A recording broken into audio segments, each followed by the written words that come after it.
शरीफ, वो होटल वाली deal finalise हो गई? जी डैडी, डील तो फाइनल हो गई है और पार्टी भी खासी साउंड मालूम होती है। गुड, इसका मतलब है कि तुम्हें अब पोल्ट्री के बिजनेस की समझ आ गई। उसके अलावा भी काफ़ी बातों की अब समझ आने लगी है मुझे। खैर, वो अंकल गौरी आजकल नज़र नहीं आ रहे। भाई वो अपने बेटे की शादी की तैयारियों में मसरूफ है, आजकल बैंक से भी छुट्टी ले रखी है।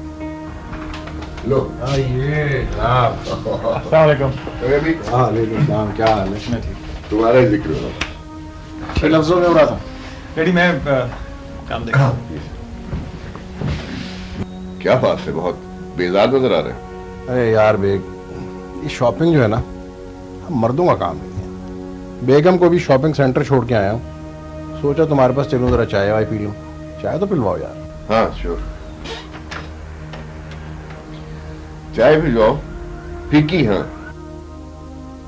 भाई ये बगैर चीनी की मुझे किस लिए, मुझे कौन सी शुगर है?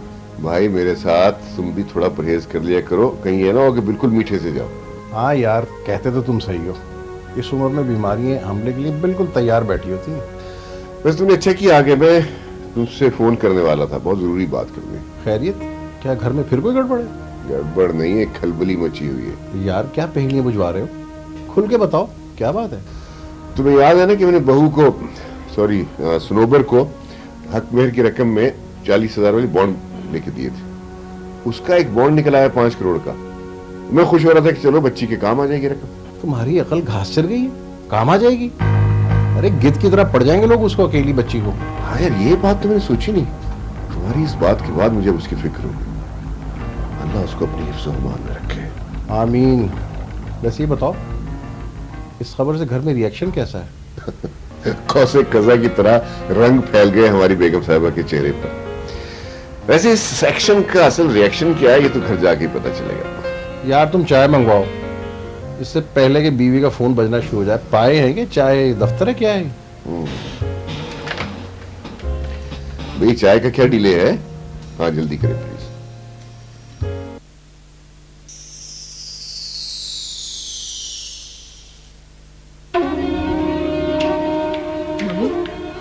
मुबारक बॉन्ड की शक्ल तो दिखा दे जिसने हमें करोड़पति बनाया। अरे लड़कियों, छुरी के नीचे दम तो लो। अभी बताती हूँ, मैंने सारा हिसाब किताब कर लिया है। पिछले महीने तुम्हारे मामू शब्बन आए थे, तुम्हारे अब्बा से कह रहे थे कि गांव में उनकी जमीन के बराबर कोई जमीन बिक रही है। उन्होंने कहा कि उसकी कटाई पर कोई 50 लाख आमदनी होती है। उस वक्त पैसों का मसला था, तुम्हारे अब्बा के पास नहीं थे। अब पैसों का कोई मसला नहीं है, मैंने उन्हें फोन कर दिया है कि सारी जमीन खरीद ले। तो मम्मी क्या रकम? अरे भाई शब्बन तो कह रहे थे कि सारी रकम की जमीनें खरीद लो, लेकिन मैंने तुम दोनों का हिस्सा अलग कर दिया है। मम्मी ये आपने बहुत अच्छा किया जो हम दोनों का हिस्सा अलग अलग कर दिया। पता है क्या, हम दोनों ने तो प्लानिंग भी कर ली है कि हमने क्या क्या करना है, और मैंने तो अपने लिए कार भी बुक करवा ली है। अरे वाह। अच्छा ये देखो, मैंने कभी तुम दोनों के साथ कोई नाइंसाफी की? यहाँ देखो, ये 5 लाख शाजिया के नाम और 5 लाख नाजिम के नाम, और जमीन मैंने अपने नाम लिखवा दी। क्या 5 लाख? मम्मी आप क्या 5 करोड़ की ज़कात निकाल रही हैं? हमें अपना पूरा हिस्सा चाहिए बस। मम्मी नाजिया ठीक तो कह रही है, 5 करोड़ में से 5 लाख तो ऊँट के मुंह में जीरा। मेरे लिए तो ये बहुत कम होंगे, मेरे तो कोई अरमान भी पूरे नहीं होंगे। और आप तो जानती ही हैं, मेरे लिए तो 3 करोड़ भी कम होंगे। कल भाई शब्बन आ रहे हैं, उन्हें क्या कहूँ? अरे पापा आप कोई बात मत कीजिएगा, हम खुद मामू शब्बन से बात कर लेंगे, ठीक है?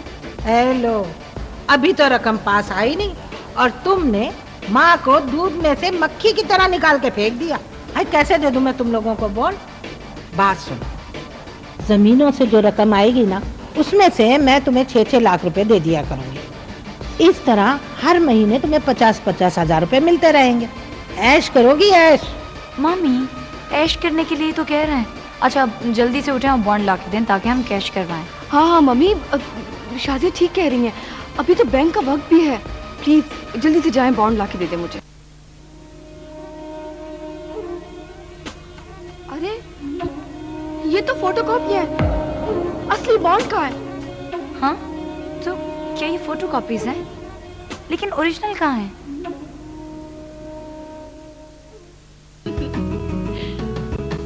दादा पोते में बड़ी दोस्ती है, लेकिन जैसे ही लजीजा फालूदा सामने आता है सब दोस्ती वोस्ती खत्म। लजीजा फालूदा मिक्स 1 लीटर दूध में सिर्फ 15 मिनट पकाएं और मजेदार लजीजा फालूदे के 5 ग्लास तैयार।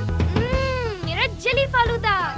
हमारा रबड़ी फालूदा। मजा ऐसा कि खाते वक्त कोई दोस्ती नहीं। लजीजा फालूदा मिक्स। मीठी है इसकी दोस्ती। लीमू पानी हो जाए। नींबू पानी क्यों? गर्मी भगाए, कूल रखे। देखा, यही है सीक्रेट। सनसिप लीमू पानी, कभी भी कहीं भी।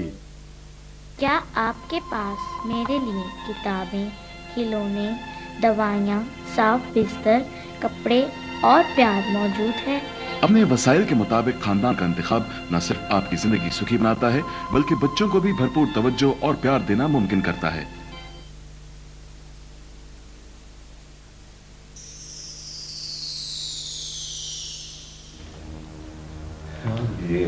भाभी,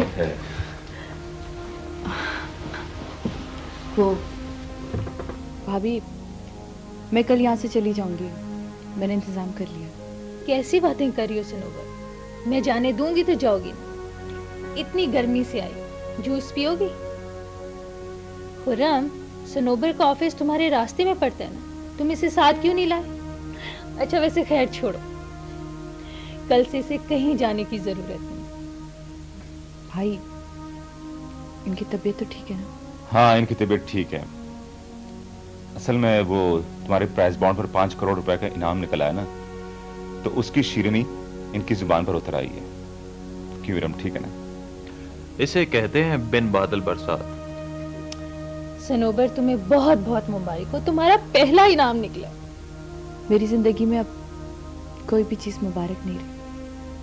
और वैसे भी ये इनामी रकम तो मेरी उजड़ी मांग और सुनी गोद की जिम्मेदार है। मेरी जान सनोबर, प्लीज गुस्सा थूक दो ना, और मेरी बात मानो तो खुर्रम से शादी कर लो। अपना रास्ता बदलो, बेवकूफ मंजिल तुम्हारे सामने है। कैसी बातें कर रही हैं आप भाभी? जो मंजिल ही नहीं उसकी तरफ जाना क्या?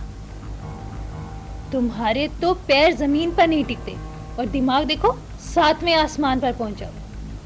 ये मेरी ही गलती है। कोशिश कीजिएगा कि आइंदा ऐसी गलती ना हो। हसद खुदा था, रकम हाथ आई नहीं और घमंड देखो जरा। मैं तुम्हें और बर्दाश्त नहीं कर सकती। दफा हो जाओ मेरे घर से अभी और इसी वक्त। प्लीज विरम, मैं तुम्हें तो छोड़ सकता हूं, लेकिन अपनी बहन को नहीं छोड़ सकता। आओ सनोबर मेरे साथ, आ जाओ।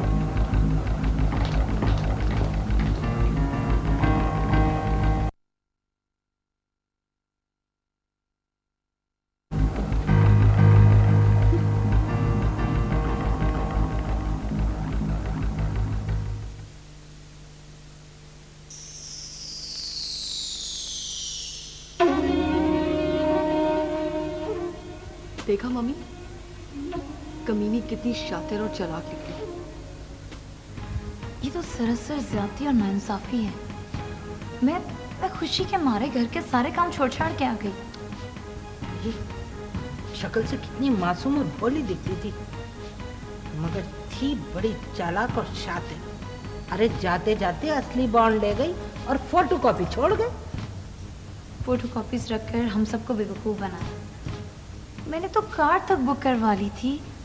अगर नासिर को पता चल गया तो? आय हाय आपा, तो कौन सी क़यामत आ जाएगी अगर नासिर भाई को पता चल जाएगा तो? ज्यादा से ज्यादा खुदा की बेआवाज लाठी की आवाज सुना देंगे वो। इससे ज्यादा क्या होने वाला है? अरे चुप करो, ये सोचो कि अब करना क्या चाहिए, हमारी रकम वापस कैसे आए। तुम ऐसा करो, जमील को फोन लगाओ। ऐसे मौकों पे उनका शैतानी दिमाग खूब काम करता। देखो आपा, तंज मत करना अच्छा। हर बुरे वक्त में मेरा ही मियाँ काम आया तुम लोगों के। अरे तुम ये बहस मुबाहिसे का वक्त नहीं है भाई। तुम ये सोचो और जल्दी से फोन करो। हाय हाय, कितना अच्छा वक्त था। खुशी आते आते वापस चली गई कमबख्त। जमील को ही फोन करना पड़ेगा।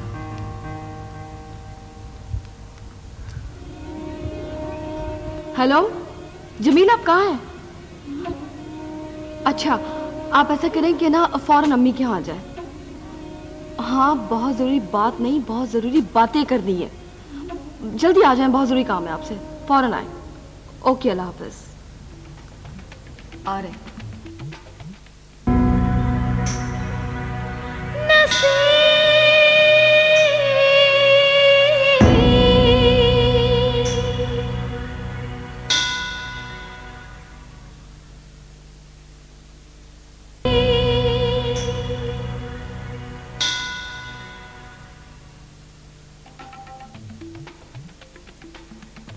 मेरा दिल तो बैठा जा रहा है और दिमाग भी सुन्न हो गया है। जमील बेटा, तुम्हें कोई दिमाग लड़ाओ। मैं इतनी देर से यही सोच रहा हूं, इतनी बड़ी रकम सनोबर को इतनी आसानी से हड़प नहीं करने दूंगा। मगर कैसे जमील? इतनी बड़ी रकम लाना आसान काम नहीं है। घी अब सीधी उंगली से निकलने वाला नहीं है। तुम लोग जो भी करना है जल्दी करो, कहीं ऐसा ना हो कि सनोबर सारे रुपए अपने भाई को दे दे। मुझे भी यही खदशा है। एक तरकीब आ रही है मेरे ज़हन में। जमील, अपने पास ज्यादा वक्त नहीं है, अब बता भी चुके।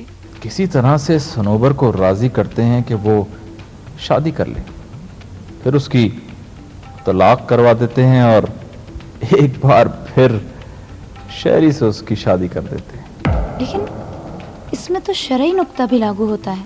मगर यही वाहिद हल है, इस पर अमल करके हम सनोबर को दोबारा इस घर में ला सकते हैं। मगर मामा,